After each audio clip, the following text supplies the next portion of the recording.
അപ്പം നമ്മുടെ കൂട്ടുകാരൻ്റെ ഒക്കെ തീ കുഞ്ഞുമാവേരെ പോലെ ഇരുന്ന് പോകാനുള്ള പേര് പിങ്കി നട്ടാ. ഇന്ന് ഇവളെ കാണിക്കാൻ വേണ്ടി മൃഗാശുപത്രിക്ക് വന്നേക്കാണ് ഞാനോ. ഇവളെ ഒരു ലാസപ്സോ ബ്രീഡാണ് കേട്ടാ.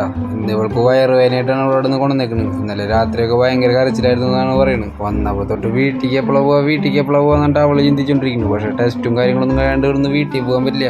അവൾക്കാണെങ്കിൽ എക്സ്റേയും കുറേ ടെസ്റ്റുകൾ എഴുതിയിട്ടുണ്ട്. ഈ ചാടി കയറണമെന്ന് പറഞ്ഞു കഴിഞ്ഞാൽ ഞങ്ങൾക്ക് വേഗം വീട്ടിൽ പോകാൻ വേണ്ടി അവനോട് പറഞ്ഞിട്ട് അങ്ങനെ അപകടകാരിയൊന്നുമില്ല കേട്ടോ. ആള് വാ കണ്ട എൻ്റെ അടുത്തൊക്കെ നല്ല ഇണക്കാവള്. ഇവളുടെ ഈ താടി പിടിച്ച് ഒഴിഞ്ഞു കൊടുക്കുന്നത് ഇവൾക്ക് ഭയങ്കര ഇഷ്ടമാട്ടോ. അതാണ് അടങ്ങി ഒതുങ്ങിയിരിക്കുക. അവൾ എക്സ്റേ എടുക്കാൻ വേണ്ടി കൊണ്ടുവന്നേക്കാണ്. ഇനി എക്സ്റേയുടെ റിസൾട്ട് വരുന്ന ഞാനും അവളും പോസിറ്റീവ് പാട്ടേന്ന് പറഞ്ഞ റിസൾട്ട് വന്നു. ചെക്കൻ അവളെ എൻ്റെ കയ്യിൽ തന്നിട്ട് മിണ്ടാണ്ട് പോയി. ഇപ്പം അവനെ കാണാത്തതിൻ്റെ വിഷമത്തിൽ അവൾ അങ്ങോട്ട് ഇങ്ങോട്ട് നോക്കി വെക്കിളി പിടിച്ചോണ്ട് കേട്ടാ. അങ്ങനെ ട്രീറ്റ്മെൻ്റ് ഒക്കെ കഴിഞ്ഞ് മരുന്ന് നിന്ന് ഇപ്പത്തേ വീട്ടിൽ പോയിട്ടിരിക്കുക. എന്തൊരു അച്ചടക്കട്ടായിരിപ്പല്ലേ. ഈ ഇരിപ്പ് കണ്ടറിയാം അവൾക്ക് വയ്യാത്തതെന്ന്. വയറുവേദനത്തിൽ ഈ ഇരിപ്പുണ്ടാകണത്. ഇപ്പം എന്തായാലും ഈ വീഡിയോ നമുക്ക് ഇവിടെ നിർത്താം. ഞാൻ എൻ്റെ കൂട്ടുകാരൻ ഒരു പാട്ട് വെച്ച് വീട്ടിലേക്ക് വിടക്കട്ടെ. അപ്പോൾ വീഡിയോ കൊണ്ട് എല്ലാവരും എൻ്റെ ചാനൽ സബ്സ്ക്രൈബ് ചെയ്ത് ലൈക്ക് ചെയ്ത് ബെൽ ബട്ടൺ അടിച്ച് ശ്വാസം തൊണ്ടേ കൂടി ചത്താനട്ടാ. എല്ലാവരും സപ്പോർട്ട് ചെയ്യിച്ചാ.